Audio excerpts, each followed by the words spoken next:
The dead are not gone. They are a new kind of neighbor, and they have redrawn the map with our blood. This is not the world you knew. It is a ghost of it, a fading photograph curling at the edges. Subscribe to Think What If for more stories that push your imagination to the edge. Imagine the silence first, not a peaceful quiet, but the heavy, thick silence of a world holding its breath. You would stand on a hill overlooking a city that was once a beacon of human civilization. Now, no engines hum, no distant sirens wail. The only sound is the wind whistling through broken windows, a lonely orchestra for the fallen. Then you hear it, the low, guttural moan that chills you deeper than any winter. It is a sound that does not belong to any living creature. It is the sound of collapse, the collapse of nations, the collapse of nature, the collapse of the human soul. This is the Undead Collapse, and it is not a singular event. It is a chain reaction, a slow-motion avalanche that began long before the first corpse stood back up. The first domino to fall was always going to be the grid. You are sitting in the dark right now, listening. The power is not coming back on. With it went the water, the fuel, the fragile digital world we built our lives upon. Refrigerators warm, spoiling their contents. Hospitals become tombs, their life support systems now useless. Within days, the cities become concrete tombs, starving millions with a single, silent blow. But what force could engineer such a perfect downfall? What key could unlock this particular door to hell? It is not magic, it is science. It is already here, hiding in plain sight. Consider the rabies virus, a simple, ancient predator. It rewires the brain. It induces aggression, a terror of water, and a drive to bite, to spread the pathogen through saliva. Now imagine a weaponized strain, airborne with a longer, more insidious incubation period. It could sweep through a global population before the first case of frothing fury even appeared. Or look to nature's true puppet masters, the Ophiocordyceps fungus. It infects an ant, seizes its motor functions, and forces it to climb, to find the perfect spot to erupt and rain spores down upon its unsuspecting kin. It is a parasitic director scripting a death scene for its host. What if a pathogen learned to do that to us? Not to make us climb, but to make us hunt, to make us bite, to turn our own bodies into vehicles for its propagation. This is not science fiction. This is a dark branch of science. In labs around the world, researchers practice gain-of-function studies, tweaking viruses, probing for weaknesses, and sometimes, unintentionally, creating strengths. The line between a cure and a curse is terrifyingly thin. How far would you go to survive if the very science meant to save us was the thing that doomed us? The geopolitical fallout was swift and absolute. Borders did not just close, they were sealed with concrete and machine gun nests. Nations turned into fortresses, or they were swallowed whole. Imagine a world where Russia, with its vast resources and cold climate, simply walled itself off.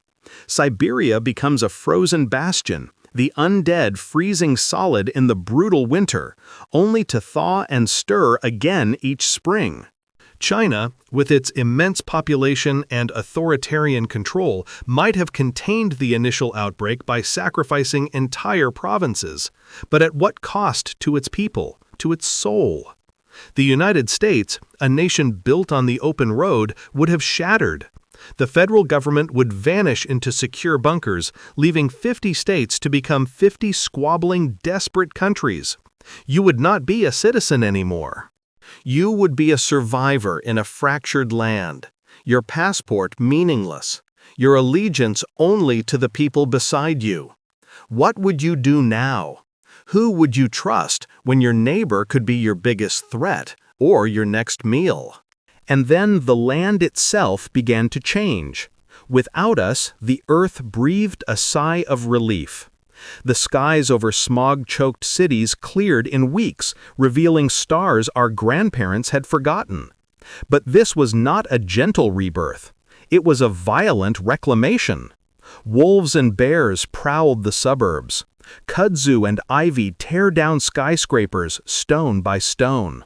The roads you drove every day are now cracked and bulging with weeds. Your favorite park is a tangled, dangerous forest. Nature is not healing. It is taking revenge.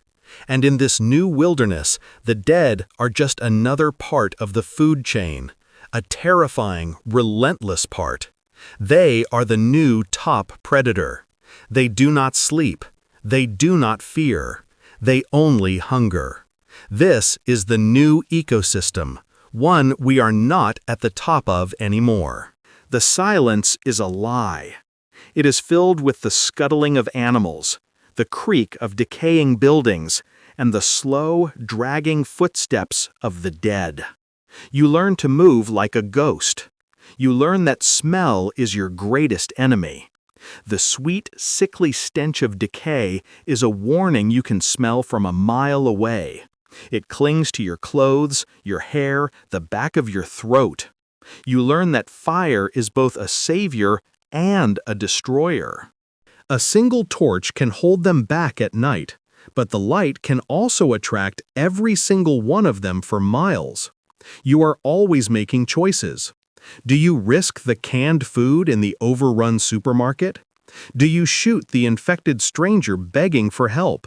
Your morality becomes a luxury you can no longer afford. How far would you go to survive? The answer is usually further than you ever thought possible. This is the Undead Collapse. It is a world reshaped. It is a world where the old rules are dead and buried. The currency is no longer money. It is bullets, antibiotics, and clean water. The new law is the survival of the fittest, the most ruthless, the most adaptable. We thought the greatest threat would be the walking dead, but we were wrong. The collapse was the real enemy. It stripped us of our humanity layer by layer until only the raw, primal core remained. We built empires that touched the stars, and they were undone by a thing that does not even think. It just is. It just consumes. So what remains of us? Look around. In the quiet moments, you might see it. A community garden planted in a city square, definitely pushing through the cracked concrete. A library, its books carefully preserved by a group of survivors. A temple to a world they refuse to let die. The human spirit is a stubborn fire. It can be dampened, beaten down, but it is incredibly hard to extinguish completely. We find new ways to live. We find new reasons to hope. Even in a world of the dead, we carve out spaces for the living. We tell stories. We remember. We love each other. The Undead Collapse is not about the end. It is about what happens after. It is about the world we lost and the world we are forced to build from its ashes. It is a testament to our fragility and our incredible resilience. The collapse redefined everything. It redefined life. It redefined death. And it redefined what it means to be human in the face of the impossible. The collapse redefined everything. Now, the long night is setting in. You bank the fire. You check your weapons. You listen to the silence. And you know you are not just surviving for tomorrow.